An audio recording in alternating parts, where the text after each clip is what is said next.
سورہ مریم میں اللہ تعالیٰ نے فرمایا اور موسیٰ کو یاد کرو، بے شک وہ چنا ہوا بندہ اور نبی رسول تھا۔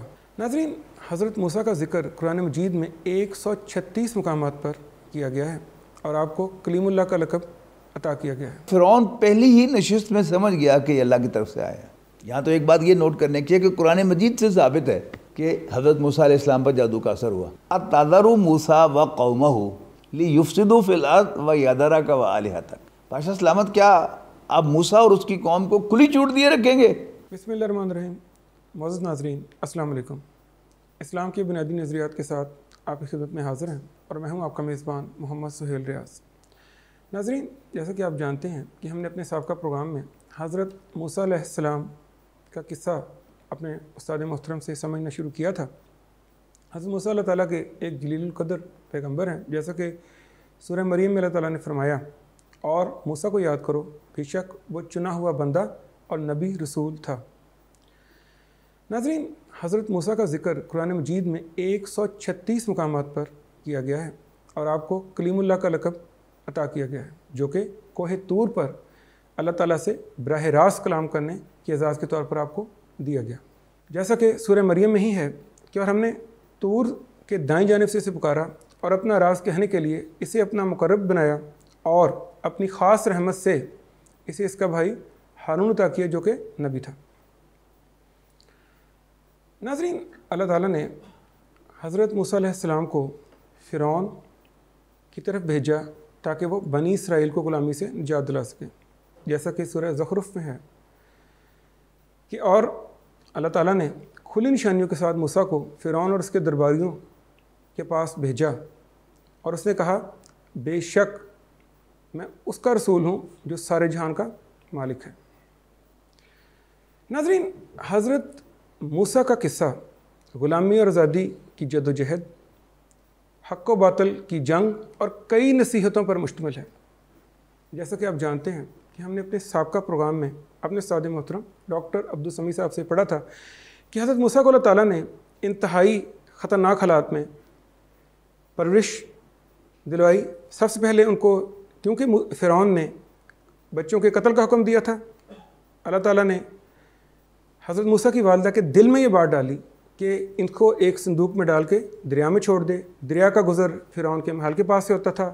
فرعون کی بیوی نے اس کو اٹھا لیا، فرعون کے گھر میں اس کی پرورش شروع ہو گئی، اس کی ماں کو بلا کر دودھ پلوا دیا، لیکن ماں پھر ماں ہے، وہ یہ راز نہ رکھ سکی، اس نے یہ راز بتا دیا اور اس طرح پتہ چل گیا کہ حضرت موسیٰ علیہ السلام اسرائیلی ہیں۔ خیر، وہ اسی محل میں شہزادوں کی طرح پرورش پا کر جوان ہوئے۔ پھر ایک واقعہ جو کہ ایک قبطی اور ایک اسرائیلی کی آپس میں جھگڑے کی وجہ سے ان کے پاس گئے ہیں اور جو قبطی تھا اس کو ذرا پرے ہٹانے کے لیے آپ نے اس کو ایک مکہ مارا، وہاں سے وہ اس کی ہلاکت ہوئی ہے۔ اگلے دن وہی اسرائیلی کسی دوسرے سے لڑ رہا تھا، آپ اس کی طرف بڑھے ہیں تو لیکن اس نے ڈر کر بول دیا کہ جس طرح تم نے کل اس بندے کو قتل کیا تھا، آج تم مجھے مارنا چاہتے ہو۔ راز افشاں ہوتا ہے، آپ کے قتل کا فیصلہ ہوتا ہے، ایک شخص آپ کو اس کی خبر دیتا ہے، آپ وہاں سے فرار ہوتے ہیں اور مدین چلے جاتے ہیں۔ مدین جاتے ہیں، وہاں پہ اللہ تعالیٰ سے دعا کرتے ہیں، ربی انی لما انزلت الی من خیر فقیر، اور اللہ تعالیٰ آپ کو گھر، بیوی اور روزگار تینوں چیزیں عطا کرتے ہیں۔ کم و بیش 10 سال کے عرصے آپ مدین میں ہی مقیم رہتے ہیں، پھر اپنی بیوی کو لے کر واپسی کا سفر کرتے ہیں۔ راستے میں راستہ بھولتے ہیں اور آگ دیکھنے پر کوہ طور کی طرف جاتے ہیں، وہاں پر اللہ تعالیٰ سے براہ راست کلام کا شرف آپ کو حاصل ہوتا ہے اور اللہ تعالیٰ آپ کو نبوت سے سرفراز فرماتے ہیں۔ ناظرین، یہاں سے آگے کا قصہ آج ہم اپنے استاد محترم ڈاکٹر عبدالسمیع صاحب سے سمجھیں گے کہ کیسے آپ علیہ السلام فرعون کے دربار میں گئے ہیں اور اس عظیم ذمہ داری کو جو کہ اللہ تعالیٰ نے آپ پر ڈالی تھی اس کو کس طریقے سے آپ نے نبھایا ہے۔ پروگرام کا آغاز کرتے ہیں۔ السلام علیکم ڈاکٹر صاحب۔ وعلیکم السلام۔ ڈاکٹر صاحب، جیسے کہ آپ جانتے ہیں کہ ہم سابقہ پروگرام میں آپ سے ہم نے پڑھ لیا تھا، اس بات کو سمجھ لیا تھا کہ نبوت عطا ہونے تک اور فرعون کے دربار میں پہنچنے تک بطور رسول، آج یہاں سے آپ ہمیں بتائیں کہ جب وہ بطور رسول اب فرعون کے دربار میں گئے ہیں تو وہاں سے پھر یہ کیسا سارا سلسلہ ہوا؟ شکریہ۔ حضرت موسیٰ علیہ السلام اور ہارون علیہ السلام فرعون کے دربار میں پہنچے اور جاتے ہی انہوں نے ایک تعارف کروایا جو فرعون کے لیے بہت زیادہ اریٹیٹنگ تھا اور بڑے دربار میں فرعون کے لیے بہت بے عزتی کا باعث تھا۔ فرعون کلیم کرتا تھا کہ میں سب سے بڑا لارڈ ہوں، انا ربکم الاعلی، میں تمہارا سب سے بڑا رب ہوں، لارڈ ہوں، آقا ہوں۔ اور موسیٰ اور ہارون علیہ السلام نے جا کر تعارف کروایا، انا رسولا ربک، ہم دونوں تیرے رب کی طرف سے، تیرے آقا کی طرف سے بھیجے گئے ہیں۔ یہ بہت بڑا آفینس تھا اگر آپ اس کو امیجن کریں کہ بڑے دربار میں ان کا یہ کہنا، اور پھر تعارف کروانے کے بعد کہ کون ہے تمہارا رب، تو تقریر شروع کر دی موسیٰ علیہ السلام نے کہ وہ جو زمین آسمان کا مالک ہے اس نے بنایا ہے اور سب کچھ اسی کا بنایا ہوا ہے۔ تو اور ساتھ ہی انہوں نے فرعون سے کہہ دیا کہ ارسل معنا بنی اسرائیل، ہمارے ساتھ بنی اسرائیل کو بھیج دو، یعنی بنی اسرائیل کو آزاد کر دو جن کو تو نے اپنی غلامی میں جکڑا ہوا۔ ٹھیک ہے، اب لاتوں کے بھوت باتوں سے تو کبھی نہیں مانے، کبھی بھی نہیں مانیں گے ہم۔ ٹھیک ہے نا۔ اب وہ فرعون پہلی ہی نشست میں سمجھ گیا کہ یہ اللہ کی طرف سے آیا ہے۔ پھر اس نے کہا کوئی، یعنی حضرت موسیٰ علیہ السلام نے یعنی وہ درباریوں کی طرف رخ کر کے کچھ نہ کچھ جو ہے وہ بیچ بیچ میں سے کہتا تھا، اور موسیٰ علیہ السلام نے اپنی تقریر جاری رکھی۔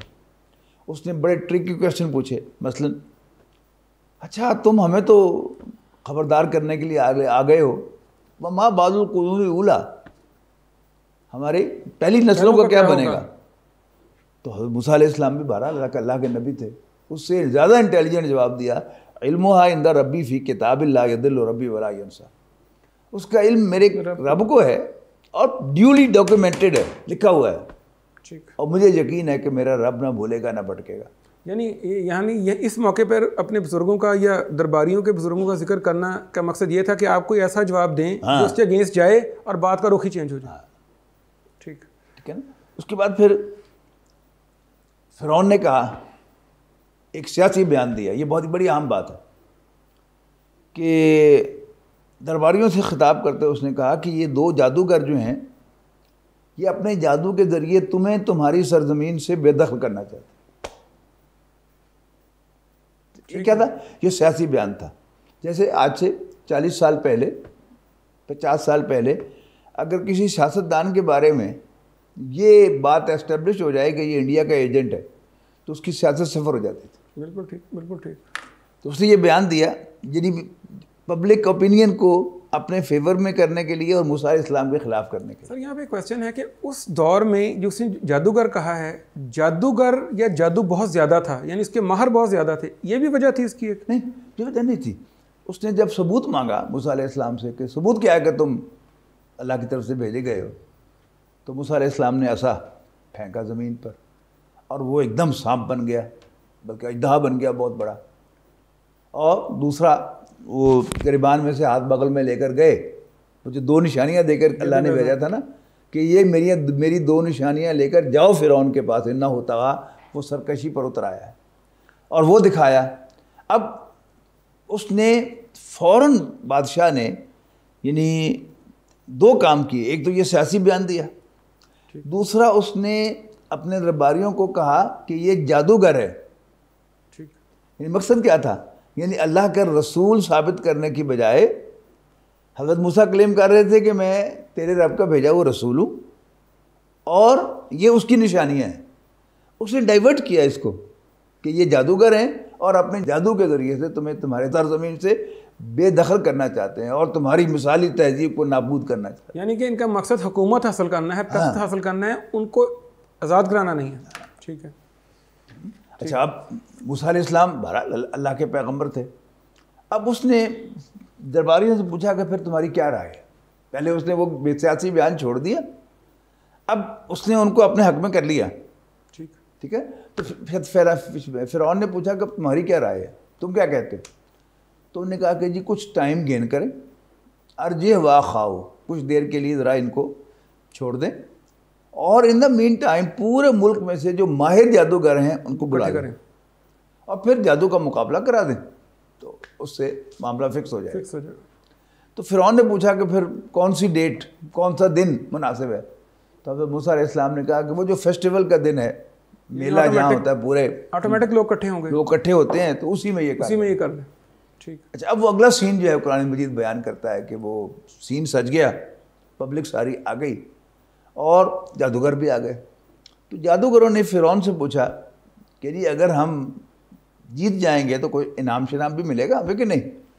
تو فرعون نے کہا کی گلا کر دو، میں تو تمہیں اپنے مصاحبین میں جو قریب سرکل ہے میرا اس میں شامل کر دوں گا. آج کی زبان میں آپ کہیں گے میں تمہیں اپنی کیبنٹ میں شامل کر لوں گا، وزیر بنا لوں گا. یہ سب سے بڑی جو رشوت ہوتی ہے، انعام ہوتا ہے، وہ تو وزیر بنانا ہوتا ہے، یعنی ایکسٹریم انسینٹیو آفر کر دیا گیا. اچھا اس کے بعد پھر جادوگر آ گئے اکھاڑے میں. تو موسیٰ علیہ السلام نے ان کے کان میں کہا کہ دیکھو جھوٹ نہ بولنا اور حق کا انکار نہ کرنا ورنہ مارے جاؤ گے. اب وہ بات کہیں ان کے دل میں جا کے اللہ نے ٹکا دی. اب کیا ہوا کہ موسیٰ علیہ السلام سے جادوگروں نے پوچھا کہ پہلے موسیٰ تم اپنا داؤ چلو گے یا ہم اپنا داؤ چلائیں؟ موسیٰ نے کہا کہ تم گو ہیڈ. تو انہوں نے اپنا وہ جادو وادو پڑھا، منتر شنتر، اور اس کے سے نتیجے میں کیا ہوا کہ جتنی بھی لاٹھیاں اور رسیاں میدان کے اندر تھیں وہ سب سانپ بن کے موسیٰ علیہ السلام کی طرف بڑھنی شروع ہو گئی فرام آل ڈائریکشنز. تو موسیٰ علیہ السلام کے دل میں خوف پیدا ہوا. یہاں تو ایک بات یہ نوٹ کرنے کی ہے کہ قرآن مجید سے ثابت ہے کہ حضرت موسیٰ علیہ السلام پر جادو کا اثر ہوا. جادو کا اثر ہوا، بالکل ہوا، اور وہ ڈر بھی محسوس کیا انہوں نے، کہ ڈر محسوس کیا.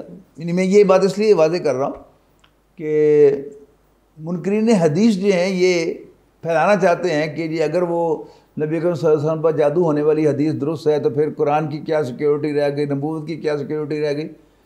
وہ تو اصل میں نفی کرنا چاہتے ہیں، حدیث کو ڈسکریڈٹ کرنا چاہتے ہیں. ٹھیک ہے. لیکن میں عرض کر رہا ہوں کہ قرآن مجید سے ثبوت ہے کہ حضرت موسیٰ علیہ السلام پر اثر ہوا. اس لیے کہ جادو کی کوئی اصل ریالٹی نہیں ہوتی. جادو حق برحق ہے اس معنی میں کہ واقعی نظر آتا ہے اور یہ کچھ نہ کچھ کام کرتا ہے، یعنی اثر اپنا دکھاتا ہے، یہ آنکھوں کو. لیکن اس کی حقیقت کیا آتی ہے کہ یہ جو دیکھنے والے ہیں ان کی ول پاور کو کیپچر کرتا ہے جادوگر اپنے جادو کے ذریعے سے، اور جو کچھ ان کو دکھانا چاہتا ہے وہ دکھا دے گا. یعنی ہمیں کہے گا دیکھو گھنٹہ گھر، تو ہم کہیں گے جی گھنٹہ گھر، اس لیے کہ سامنے گھنٹہ گھر نظر آ رہا ہوگا، حالانکہ گھنٹہ گھر تو شہر میں پڑا ہوا ہے. ٹھیک. لیکن یہاں نہیں ہے، لیکن وہ ہمیں دکھا دے، ہماری آنکھوں پہ اثر ہوگا. جی. تو حضرت موسیٰ علیہ السلام ڈر گئے. اللہ تعالیٰ نے وحی کی کہ اپنا عصا ڈال دو. حضرت موسیٰ علیہ السلام نے عصا ڈال دیا. اب وہ عصا جو ہے وہ واقعی ایک سانپ بن گیا، اور اس نے وہ تمام جو رسیاں لاٹھیاں سانپ بن کے آ رہی تھیں ان سب کو ہڑپ کر لیا. اچھا، اب جادوگروں کو نظر آ گیا کہ ہم نے جو کیا تھا یہ جادو تھا، اس کی حقیقت کوئی نہیں تھی. لیکن موسیٰ کا اژدہا واقعی سانپ بن گیا تھا، لہذا وہ تو یعنی couldn't help making a سجدہ، یعنی وہ بے اختیار سجدے میں گر گئے. سر اس کی وجہ یہ بھی تھی نا کہ ان کو اپنے ایکٹ کی جو تھی وہ پتہ تھی کہ جو ہمارا کام ہے اس کی آخری لمٹ یہ ہے کہ وہ جو بھی ہے وہ آنکھوں پہ ہی اثر ہے، وہ ریالٹی نہیں ہے. نہیں وہ تو تھا ہی تھا، لیکن اس کے باوجود یہ تو فرعون کو بھی نظر آ گیا تھا کہ موسیٰ علیہ السلام واقعی اللہ کے رسول ہیں، اور وہ معجزہ دکھا رہے ہیں، جادو نہیں کر رہے، لیکن ضد ہے. تو کیونکہ موسیٰ علیہ السلام نے کہا تھا کہ اللہ پر جھوٹ نہ باندھنا، اور اللہ تعالیٰ کا یہ نظام تھا نا کہ قرآن مجید نے اس کو پیسے وائس میں کیا ہے کہ جادوگر سجدے میں گرا دیے گئے. ہاں، گرا دیے گئے کا لفظ ہے نا وہاں پہ، سجدے میں گرا دیے گئے. ہاں، تو یعنی they couldn't help، یعنی اتنا وہ انٹرنلی شوق ہوئے یا اتنا امپریس ہو کہ وہ سیکنڈ تھاٹ لا ہی نہیں سکے کہ ہم نے کیا کرنا ہے، ہم تو بادشاہ کی طرف سے بلائے گئے تھے اور ہم نے اس کی نفی کرنی ہے. یعنی بے اختیار سجدے میں گر گئے اور حقیقت کو مان لیا. شیطان فرعون جو تھا وہ بڑا استاد آدمی تھا، میں اس کی ذہانت کا واقعی قائل ہوں. اب ساری پبلک کے سامنے تو یہ آیا کہ موسیٰ بڑا جادوگر ہے اور انہوں نے سب جادوگروں کو ہرا دیا، لیکن اس نے ایک جملے میں موسیٰ علیہ السلام کا مارا ہوا میدان جو ہے وہ صفر کر دیا. انہوں نے کہا اچھا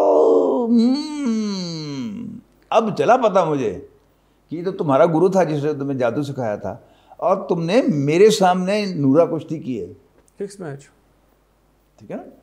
اچھا، اب اس نے کہا کہ لگ پتے جان گے، میں ثابت کروں گا کہ انہوں نے کہا کہ ہم تو اللہ کے عذاب سے ڈرتے ہیں، ہم تو اللہ سے درخواست کرتے ہیں ایمان لا کر کے ہمارے گناہوں کو بخش دے. انہوں نے کہا اللہ تو جڑا عذاب بگے دے گا سو دے گا، عذاب تمہیں میں دوں گا اور لگ پتے جان گے کہ عذاب کس کا سخت ہے، یعنی اللہ کا عذاب سخت ہے یا میرا عذاب سخت ہے، اور میں تمہارے ہاتھ پاؤں بازو اور ٹانگیں اپوزٹ سمت سے کٹواؤں گا، اور یہ بڑی سخت سزا ہے کہ اگر ایک ہی سائڈ کے بازو اور ٹانگ کاٹ دی جائیں تو انسان دوسری طرف کروٹ لے کر گھسٹ سکتا ہے، لیکن اگر ایک طرف کی ٹانگ اور دوسری طرف کا بازو کٹا ہوا ہو تو آپ تصور کیجئے گھسٹ بھی نہیں سکتا انسان، ٹھیک ہے نا؟ تو بڑی وسط سازنگ میں تمہیں یہ دوں گا، اور سولیاں دوں گا تمہیں کھجور کے درختوں پر، وہ اونچا جو ہوتا ہے دور سے نظر آئے، عبرتناک ہمارا انجام ہو جائے، وہ سب کچھ انہوں نے برداشت کر لیا لیکن وہ اپنی بات پر قائم رہے۔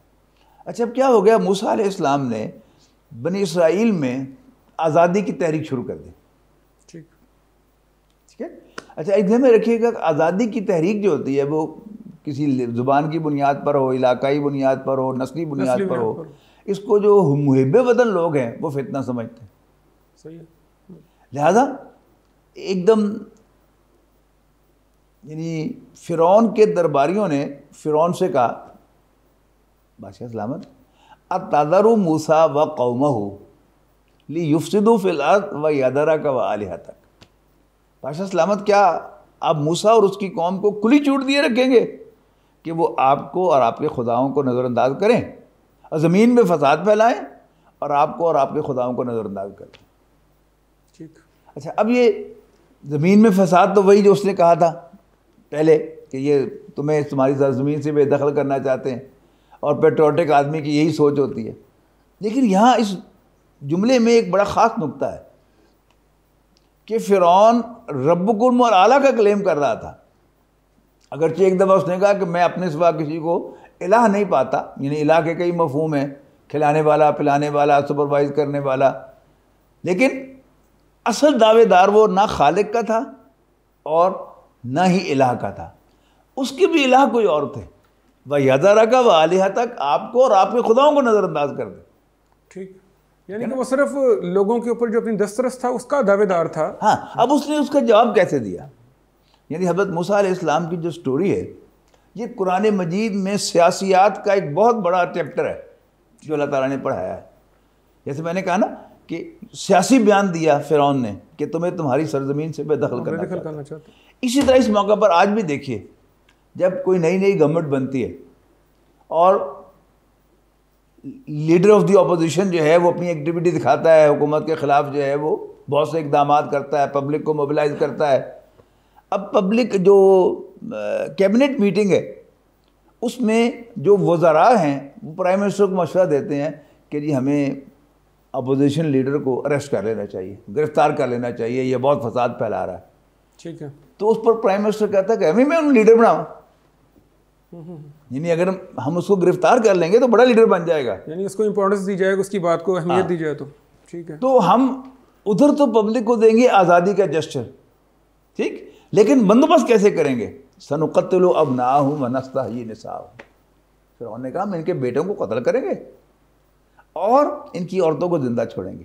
اب یہاں آج کا ہمارا پرائم منسٹر کیا کرتا ہے کہ جو اپوزیشن کے جو ڈسٹرکٹ لیول کی جو آرگنائزیشن ہوتی ہے، یعنی ڈسٹرکٹ لیول کا سیکریٹری، صدر، زیادہ ایکٹیو لوگ، جی جو اور ریلیز آرگنائز کرتے ہیں اور جلوس جو ہیں ان کو آرگنائز کرتے ہیں سارے، وہ تو یہ لوگ ہوتے ہیں، جی بالکل، ٹھیک، ان میں سے 2-4 کو پھڑکا دو، مار دو، اب کیا ہوگا کہ جو غیر شادی شدہ ہے اس کے والدین گھر سے نکلے نہیں دیں گے اس کو، باقیوں کو، اور جو شادی شدہ ہے اس کی بیوی بچے جو ہے اس کا پاؤں پکڑیں گے، نہ ابو نہ جائیں، نہ جاؤ، اپنے شوہر کو کہے گی بیوی، اور یوں یہ تحریک ناکام ہو جائے گی۔ صحیح، یعنی یہ سارے سبق جو ہیں یہ سب قرآن مجید میں دیے ہوئے ہیں، اور آج بھی ایسے ہی ہوتا ہے۔ اچھا اس کے بعد پھر تحریک جو ہے وہ زور پکڑتی رہی، لیکن کسی کا کوئی بس نہیں چل رہا تھا۔ اللہ تعالیٰ نے 9 نشانیاں دکھائیں فرعون اور آل فرعون کو، 2 تو یہ بڑی نشانیاں تھیں، اس کے علاوہ قحط آیا، چچڑیوں کا عذاب آیا، مینڈکوں کا عذاب آیا، خون کا عذاب آیا، یہ سارے عذاب کیا تھے؟ سر میں ایک کوشچن پوچھنا چاہتا ہوں، یہ جو عذاب تھے اس کے بارے میں حضرت موسیٰ پہلے سے بتاتے تھے کہ اگر اب تمہیں میری بات نہیں مانی تو یہ عذاب آ جائے گا، یا آتا تو پھر آ جاتا تھا؟ پھر وہ چل کے آتے تھے موسیٰ کے پاس، ٹھیک، کہ موسیٰ ذرا یہ ہمارا عذاب ٹلوا دو، بس پھر ہم بنی اسرائیل کو تمہارے ساتھ بھیج دیں گے، اور جو ہی وہ عذاب ٹل جاتا تو مکر جاتے ہیں. عذاب بڑا یعنی زبردست ہے وہ. مثلا خون کا عذاب کیا ہے؟ ہر جگہ خون ہی خون. ٹھیک ہے جی, آپ پاؤں رکھنے لگے خون. اب امیجن کریں کہ پھر آپ کا کیا ہوگا, آپ بلڈ کھڑا جائیں گے وہاں پر, نہ خون پہ پاؤں رکھ سکتے ہیں, اور آپ نے پاؤں اٹھا لیا ہوا ہے پچھلا, وہ ہوا میں ہے, آپ نہیں کریں گے تو گر جائیں گے. پھر آپ کمرے میں داخل ہوئے خون, بستر پر لیٹنے لگے خون, آپ نے کوئی پتیلا اٹھایا تو خون. اسی طرح مینڈک, ہر جگہ مینڈک ہی مینڈک, ہر جگہ جوئیں ہی جوئیں. یعنی اس طرح کے 9 نشانیاں اللہ نے دکھائیں. ایسے نہیں غرق کیا ان کو, یعنی اللہ نے پہلے اسٹیبلش کیا کہ موسیٰ میرا بھیجا ہوا رسول ہے, اور یہ جو کچھ کہہ رہا ہے یہ درست ہے, تم انسان بن جاؤ. انہوں نے کہا جی ہم نے انسان نہیں بننا. پھر اللہ تعالیٰ نے ایک دن حکم دے دیا موسیٰ علیہ السلام کو کہ راتوں رات اپنی قوم کو لے کر اس رخ پر نکل جاؤ, فلسطین کی طرف چل پڑو, جو ان کا اصل ہوم لینڈ تھا. حضرت یوسف علیہ السلام کے ساتھ وہ ادھر آئے تھے, مخبری ہو گئی, اور فرعون بھی اپنی فوج کو اور پوری اپنے خاندان کو لے کر پیچھے آ گیا. آگے آ گیا سمندر, اب پیچھے فوج. اب اس موقع پر بڑا ٹپیکل ایک کردار ہے کہ جو بڑے تھے بنی اسرائیل کے سیانے لوگ, سو کالڈ, انہوں نے موسیٰ علیہ السلام کو کوسنا شروع کر دیا, آزادی آزادی آزادی. لے چوپ پھر آزادی, کہ آگے سمندر ہے اور پیچھے فرعون کی فوج ہے. بڑا خوفناک روٹی تو مل رہی تھی نا, زندگی گزر رہی تھی. یہ وہ ہے جس کو علامہ اقبال نے بڑا کنڈیم کیا ہے. غلامی کی جو خوب پڑ جائے, عادت پڑ جائے جس قوم کو, اوہ ورسٹ ہے وہ قوم اپنی نیچر کے اعتبار سے. علامہ اقبال کی نظم ہے کہ قبر کی فریاد یا اس طرح کے کچھ عنوان ہے کہ قبر میں مردہ دفن ہوا, قبر کو بہت تکلیف ہوئی, اس کا کیا ہو گیا, یہ کون آ گیا میرے اندر, پتہ چلا کہ غلام اس کے اندر دفن ہو گیا. تو اتنا جو ہے وہ کنڈیم کیا انہیں غلامی کو. لیکن وہاں کیا ہوا, انہیں کوسنا شروع کر دیا. تو اب موسیٰ علیہ السلام کو اللہ نے حکم دیا کہ اپنا عصا مار سمندر میں. انہوں نے مسا مارا تو سمندر پھٹ گیا, ادھر بھی پانی کی دیوار بن گئی, ادھر بھی پانی کی دیوار بن گئی, اور نیچے خشک راستہ بن گیا. اللہ کا جو حکم تھا, so every thing was possible. تو موسیٰ علیہ السلام نے حکم دیا کہ چلو ابھی داخل ہو جاؤ اس میں. داخل ہو گئے, ایک طرف سے داخل ہوئے اور آگے اس کے اینڈ تک پہنچ گئے. انہوں نے کہا نکل جاؤ اس سے باہر, نکلنا شروع کر دیا. اب جب موسیٰ علیہ السلام اور بنی اسرائیل نکل گئے تو ادھر سے فرعون نے بھی حکم دیا تم بھی اب خشک راستہ ہے پیچھے کرو ان کی ایسی تیسی ان کی, اور وہ بھی داخل ہو گئے. تو جب ٹیل نکل گئی بنی اسرائیل کی, اور اس کے کچھ دیر کے بعد ان کا ہیڈ جو ہے وہ بھی اندر آ گیا, اور ان کی ٹیل بھی پوری اندر آ گئی. جب پوری فوج اور آل فرعون سمندر میں آ گئے, سمندر کو چلنے کا حکم دیا, تو سیکنڈز کے اندر اللہ تعالیٰ نے ان کو ڈبو دیا. اب فرعون نے کہا کہ میں موسیٰ کے رب پر ایمان لاتا ہوں. تو وہاں سورہ یونس میں فرمایا گیا آل آن, یہ کیا ہے, ہن, ہم ایمان لا رہے ہیں. نہیں ایک تو نا ہن, ذرا لمبا کریں, آل آن ہے نا, ہن, جبکہ اس سے پہلے تم اس کا انکار کرتے رہو. اب یہاں حضرت موسیٰ علیہ السلام کی رسالت کا ایک فیز مکمل ہو گیا. حضرت موسیٰ علیہ السلام کی رسالت کے 2 فیز ہیں. ایک وہ رسولن الی فرعون تھے, فرعون کی طرف بھیجے ہوئے رسول تھے, وہ مشن اکمپلش ہو گیا, ٹھیک ہو گیا. اب دوسری جو حیثیت تھی کہ وہ بنی اسرائیل کی طرف بھیجے ہوئے رسول بھی تھے. یعنی اب ان کی دوبارہ ان کو رسول بنایا گیا بنی اسرائیل کی طرف. وہ تھے ہی پہلے دن سے, لیکن پہلے مشن اور تھا, پہلے مشن تھا ان کو آزاد کرانا, اب مشن ہے ان کو ہدایت. تو اب بڑا عجیب واقعہ پیش آیا کہ جب وہ سمندر پار کر کے باہر آئے تو انہوں نے ایک قوم کو دیکھا کہ وہ بت پرستی کر رہے ہیں. تو انہوں نے موسیٰ علیہ السلام سے کہا کہ موسیٰ اجعل لنا الہا کما لہم آلیہ, جیسے ان کے خدا ہیں ہمارا بھی خدا بنا دو. یعنی خوگرے پیکرے محسوس ہے انسان کی نظر. وہاں ایک بڑا ہوشیار شخص تھا, موسیٰ علیہ السلام نے وہاں تو ان کو کوسا, پھٹے منہ تاڑے, اللہ تمہارا اتنے, اللہ کے تم پر اتنے احسان ہے اور تم یہ کر رہے ہو. وہاں ایک بڑا ہوشیار شخص تھا سامری, اس نے نوٹ کیا کہ یہ خوگرے پیکرے محسوس ہے اور یہ کوئی گاڈ چاہ رہے ہیں فزیکلی ان کے سامنے موجود ہو. اب دوسرے فیز کے لیے موسیٰ علیہ السلام کو پھر بلایا گیا کوہ طور پر, انہیں تورات عطا کی گئی. اب پیچھے سے اس نے حضرت ہارون علیہ السلام کو انہوں نے اپنا نائب بنایا, اور پیچھے سے سامری نے کہا کہ مجھے موسیٰ بھول گیا ہے, کوئی طور پر رب کو ڈھونڈنے چلا گیا اپنے خدا کو, میں تمہیں خدا بنا کے دیتا ہوں, اپنے زیور لاؤ. وہ ماہر تھا یعنی میٹلرجی کا, اور اس نے ایک بچڑے کی شکل کا بت بنایا اور اس کے ظاہر ہے منہ کی طرف سے ناک کی طرف بھی سوراخ ہوتے ہیں اور پیچھے سے بھی سوراخ ہوتے ہیں. ان کو ایسے ایڈجسٹ کیا کہ جب وہ ہوا چلتی تھی تو مو کی آواز آتی تھی جیسے گائے کی آواز. حالانکہ وہ جواب تو نہیں دیتا تھا، لیکن 12 لوگوں کو اس نے دھوکے میں ڈالا. موسیٰ علیہ السلام جب تورات لے کے واپس آئے تو عجیب نقشہ دیکھا. تو پھر انہوں نے پہلے تو ہارون علیہ السلام کو ڈانٹا کہ یہ تم نے کیا کیا. انہوں نے کہا یہ آپ نے کہا تھا کہ فساد نہ ڈالیں، تو میں نے اس ڈر سے کہ اگر میں زیادہ اسٹینڈ لوں گا تو ڈیوائڈ ہو جائے گی قوم، میں نے یہ زیادہ اسٹینڈ نہیں لیا، منع کرتا رہا ہوں میں ان کو. بہرحال قصہ مختصر یہ کہ حضرت موسیٰ علیہ السلام نے پھر ان سے کہا کہ اب تم خود اپنے ہاتھوں سے اپنے اپنے قبیلے کے جن لوگوں نے یہ بت پرستی کی ہے ان کو قتل کرو. وہ قتل کیا، یہ معافی تھی. پھر کوئی طور پر لے کے دے، معافی نامہ ہوا، باقاعدہ ان سے ایک میثاق لیا گیا، عہد لیا گیا بنی اسرائیل سے، جس کا بار بار قرآن مجید میں ذکر ہے. اور اس کے بعد پھر موسیٰ علیہ السلام کی قوم نے ہر چیز مانگی، اللہ نے عطا کی. نے کہا یہ موسیٰ گرمی بڑی لگ رہی، ظاہر ہے ساحل سمندر ہے اور اوپر دھوپ ہے، ہیومیڈیٹی اور گرمی. تو اللہ تعالیٰ نے بادل کا سایہ کر دیا. انہوں نے کہا موسیٰ پیاس بڑی لگی ہے. تو اللہ تعالیٰ نے کہا موسیٰ اس پہاڑ پر عصا مار. اس میں سے 12 چشمے داری ہو گئے، یعنی ہر قبیلے کا ایک چشمہ لگ جائے اور وہ پہچان بھی سکتے تھے اس کو. اچھا اس کے بعد انہوں نے کہا بھوک بڑی لگی ہے. تو اللہ تعالیٰ نے من و سلوہ نازل کر دیا. یہ من و سلوہ کا تھوڑا وضاحت کریے تھی چیز. یہ 2 قسم کے فوڈ تھے کہ ایک تو یعنی بٹیرے کی طرح کے پرندے اڑتے اڑتے یعنی باربیکیو ہو کر سامنے آ جاتے تھے، یعنی پکے پکائے.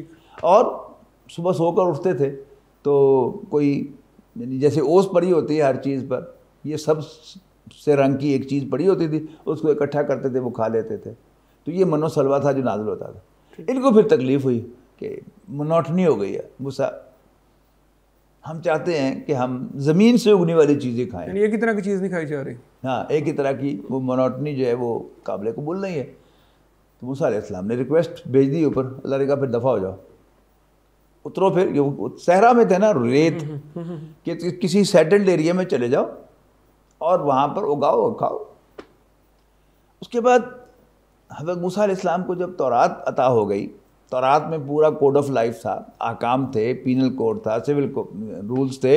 اور اب حکم دیا کہ تم اپنا اصل ہوم لینڈ فتح کرو. یعنی اس کو ذہن کمپیئر کیجئے گا کہ حضور صلی اللہ علیہ وسلم سے بھی تقاضا کیا ہے، اپنا اصل ہوم لینڈ مکہ فتح کرو، وہاں پر اسلام کو نافذ کرو. تو حکم ہوا کہ اس کو فتح کرو اور قبضہ. اب یہ عادت عادی ہو گئی تھی قوم معجزات کی. موسیٰ علیہ السلام نے کہا کہ اب لڑو، بس تم نے صرف اندر داخل ہونا ہے تو اللہ تمہیں فتح دے گا. تو جیسے جنگ میں انٹیلیجنس کے ذریعے سے یا کچھ 2-3 آدمی بھیجے اور انہیں آ کے بتایا کہ وہ بڑے طاقتور لوگ ہیں. انہوں نے کہا کہ نا موسیٰ اذهب انت وربک فقاتلا انا ہاہنا قاعدون. آپ اپنے رب کو لے کے جائیں اور لڑیں، ہم یہاں بیٹھیں. تو موسیٰ علیہ السلام بہت زیادہ مایوس ہوئے اپنی قوم سے. انہوں نے کہا کہ ربا مجھے تو صرف اپنے اوپر اپنے بھائی پر اختیار ہے، تو پس تو ہمارے اور ان کے درمیان جدائی ڈال. لہذا موسیٰ علیہ السلام کا بھی وہاں انتقال ہو گیا صحرا میں، ہارون علیہ السلام کا بھی انتقال ہو گیا صحرا میں. اس کے بعد پھر 40 سال کے بعد، یعنی سمندر پار کرنے کے 40 سال کے بعد، یعنی 40 سال وہیں بھٹکتے رہے ہیں، اسی جگہ پہ رہے ہیں. یوشع ابن نون کی قیادت میں جہاد کیا، انہوں نے قتال کیا، اللہ کے راستے میں جنگ کی اور فلسطین کو فتح کیا اور وہاں حکومت قائم کی. یہاں بڑی اہم بات ہے، ایک پوائنٹ میرا لے لیں، وہ یہ ہے کہ 40 سال کا کیا مطلب یہ تھا کہ جن لوگوں نے انکار کیا تھا وہ ان کی ڈیتھ ہو جائے، فوت ہو جائیں وہ، اور نئی نسل آگے آ جائے؟ کیا اس کا پرپس یہ تھا؟ نہیں، وہ سب کے سب تو ڈیتھ نہیں ہو جاتی 40 سال میں. اس میں جو انٹرپریٹیشن دل کو لگتی ہے وہ یہ کہ وہ نسل جو صحرا میں پیدا ہوئی اور صحیح وہیں پل کر جوان ہوئی تھی وہ رسپانسبل ہو جائے. ہاں ٹھیک. اس لیے کہ یہ جو تن آسانی ہے، من و سلوہ کھانے والے اور 12 گھاٹوں کے پانی پینے والے، آج کے دور میں کہیں تو ایئر کنڈیشن کمروں میں بیٹھنے والے، یہ لڑ نہیں سکتے. سر ایک اور بھی چیز ہے کہ جو نئی نسل ہے وہ تبدیلی کا سوچے گی. جو سیٹلڈ نئی نسل ضروری نہیں ہے، سیٹلڈ لوگ جو ہوتے ہیں تن آسان. یعنی اقبال نے کہا ہے نا کہ فطرت کے تقاضوں کی کرتا ہے نگہبانی، یا بندہ یہ صحرائی یا مرد کوہستانی. آپ دیکھیں نا پہاڑوں پہ جائیں جہاں نہ کوئی پمپ لگے ہوئے ہیں، اوپر گھر ہیں. اب دو دو گھڑے رکھ کر خواتین وہ بوجھ اٹھا کر پہاڑ چڑھ رہی ہوتی ہیں. اور آپ دیکھیں کہ سوات کی طرف آپ جائیں گے تو وہ دو دو بڑے کنستر جو ہیں وہ انہوں نے باندھے ہوئے ہیں اور کندھے پر رکھ کے وہ پانی کے لیے لے کے جا رہے ہیں. یہ کیا ہے؟ Hard life. یہ جو قوم ہوتی ہے نا، یہ پھر کوئی محنت والا کام جو یعنی جس مشن والا کام کر سکتی ہے. تن آسان قوم جو ہے یہ کام نہیں کر سکتی. تو اللہ تعالیٰ نے غالباً یہی کیا اور یوں پھر حضرت موسیٰ علیہ السلام کی کہانی اپنے اختتام کو پہنچی. ڈاکٹر صاحب آپ کا بہت شکریہ، آپ تشریف لائے اور آپ نے بڑی تفصیل سے ہمیں یہ کہانی سنائی. ہم آپ کے بہت شکر گزار ہیں. اس کے ساتھ ہی ناظرین ہمارے آج کے پروگرام کا وقت اب ختم ہوتا ہے. ناظرین حضرت موسیٰ علیہ السلام کا قصہ ہمارے سامنے ایک روز روشن کی طرح ایک بہت بڑا ہدایت کا پہلو لے کے سامنے کھڑا ہے کہ ایک مرضی ہماری ہے اور ایک مرضی اللہ تعالیٰ کی ہے. ہونا وہی ہے جو اللہ کی مرضی ہے. اور ہدایت حاصل کرنے کا جو ایک عام اصول ہے وہ یہ ہے کہ جب آپ کے سامنے حق آ جائے تو آپ اس کو مان لیں. چھوٹی سی مثال دوں گا کہ حضرت ابوبکر صدیق رضی اللہ تعالیٰ عنہ کو سامنے جب حق آیا تو انہوں نے فوراً مان لیا تو اللہ تعالیٰ نے ان کو جنت کے موٹر وے پہ چڑھا دیا. حضرت عمر جو کہ شروع میں اتنے آگے نہیں تھے لیکن جس وقت ان کے دل نے گواہی دی انہوں نے فوراً اس کو مانا تو ان کا مقام بھی تاریخ میں سب لوگوں کو معلوم ہے. فرعون کے پاس یہ موقع تھا لیکن فرعون نے حق کو نہیں مانا. اور اس کے مقابلے میں حضرت موسیٰ جو کہ اللہ تعالیٰ کے بھیجے ہوئے رسول تھے ایک ایسی ناممکن جگہ پر جب آگے سمندر تھا پیچھے فوج تھی اور زندگی بچنے کا کوئی چانس نہیں تھا، لیکن حضرت موسیٰ کا یہ کہنا کہ میرا رب ضرور کوئی راستہ نکالے گا، یہ ثبوت ہے اس بات کا کہ اسباب کی بجائے اللہ پر یقین ہونا اصل حاصل ہے ایمان کا. اپنے عزیز و اقارب، اپنے دوستوں سب کا خیال رکھیے گا. اگلے پروگرام میں پھر حاضر ہوں گے. تب تک کے لیے اجازت. اللہ حافظ.